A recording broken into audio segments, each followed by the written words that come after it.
Chicken, mutton, PRAN எதில் gravy செஞ்சாலும் சூப்பராக இருக்கும். அதே டேஸ்ட்டில் எக்கை வச்சு ஒரு சூப்பரான கிரேவி எப்படி செய்கிறதுன்னு பார்க்கலாமா? ஒரு பேன் எடுத்து அடுப்பில் வச்சு கொஞ்சமாக எண்ணெய், மஞ்சத்தூள், மிளகா பொடி ஆட் பண்ணிவிட்டு ஸ்லோ ஃப்ளேமில் வச்சுட்டு பொறுமையாக அப்படி மிக்ஸ் பண்ணி விட்டுருங்க. வேக வச்ச 3 முட்டையை நல்லா சைடில் கட் பண்ணிவிட்டு இதில் ஆட் பண்ணி நல்லா மிக்ஸ் பண்ணி விட்டுருங்க. இந்த மசாலா எல்லாமே இந்த முட்டை ஃபுல்லாக மிக்ஸ் ஆகணும். அந்த அளவுக்கு மிக்ஸ் பண்ணிவிட்டு ஓரமாக எடுத்து வச்சுருங்க.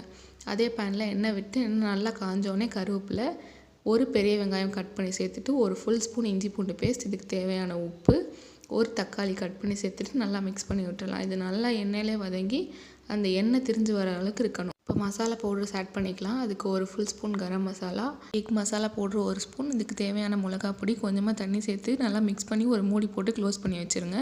5 மினிட்ஸ் கழித்து முட்டையை நம்ம ஆட் பண்ணிவிட்டு நல்லா மிக்ஸ் பண்ணி உங்களுக்கு கிரேவி எந்த கன்சிஸ்டன்சி வேணுமோ அந்த அளவுக்கு வெயிட் பண்ணி எடுத்து சர்வ் பண்ணிங்கன்னா செம்ம டேஸ்ட்டான முட்டை கிரேவி ரெடி ஆகிடுச்சு. கண்டிப்பாக இந்த ரெசிபி ட்ரை பண்ணி பாருங்கள். ட்ரை பண்ணி